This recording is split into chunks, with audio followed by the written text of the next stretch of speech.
Okay, on this video, I'm going to give you just a quick overall Beaver Builder basics kind of rundown of what all the features are. So if you're logged into WordPress, you'll notice that when on your site, you have this kind of bar up here so you can easily get to where you need to go. So if when you see the Beaver Builder icon, if you click on this, it'll take you to the back end of the Beaver Builder so you can start making edits. And then if there's a little green light there, it's just a reminder that Beaver Builder is activated for that page. So you're only going to use the edit page for your Yoast and then also for changes, kind of like we talked about, like your page title and then kind of some of these elements down here. You're not going to be using the text editor. So if you click this, it's going to mess with what we've done in here. So we don't want to do that. So if you're on the page and you launch Beaver Builder, just going to go through some of the features in here so you can kind of get a better sense. So over here, if you click down, this is where you have all the options to save.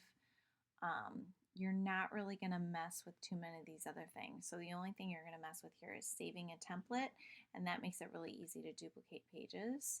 This is where you click when you're done. So if you are going to make changes, but you're not done yet, you can save the draft, and then that will save your changes inside Beaver Builder, but it won't push them live onto your website.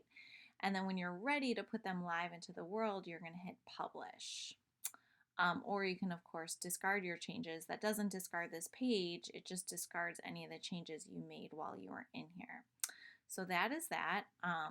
The way Beaver Builder organizes content is this big section here is called a row. And then on the inside, these things are columns. And sometimes it gets a little confusing because regardless if there's one column or if there's two columns, they're still referred to as columns. So the big overall section is a row.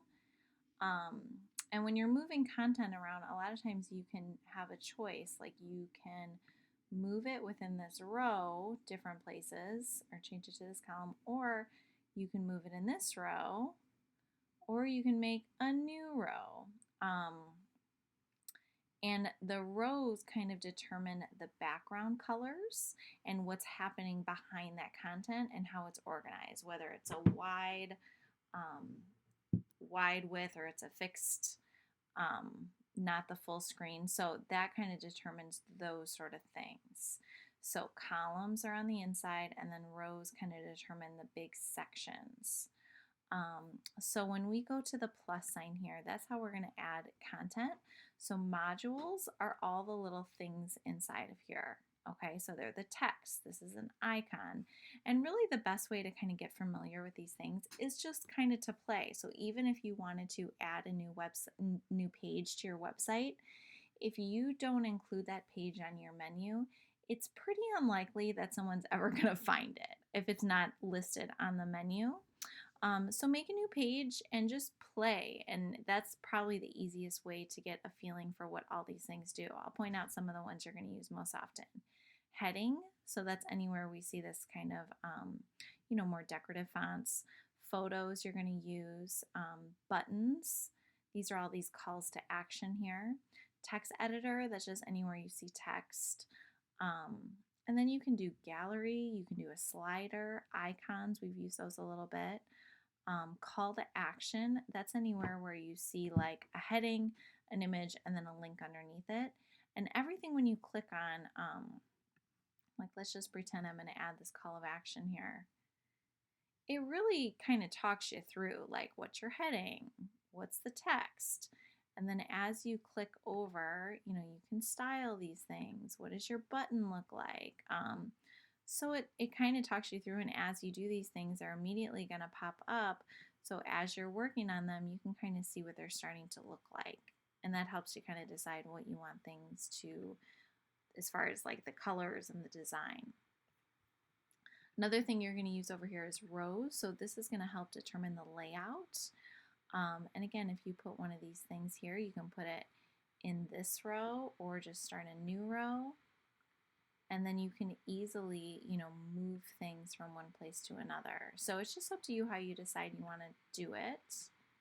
I'm going to delete these before I forget. Templates, those are some of these Beaver Builder gives you, and these are things you can start with.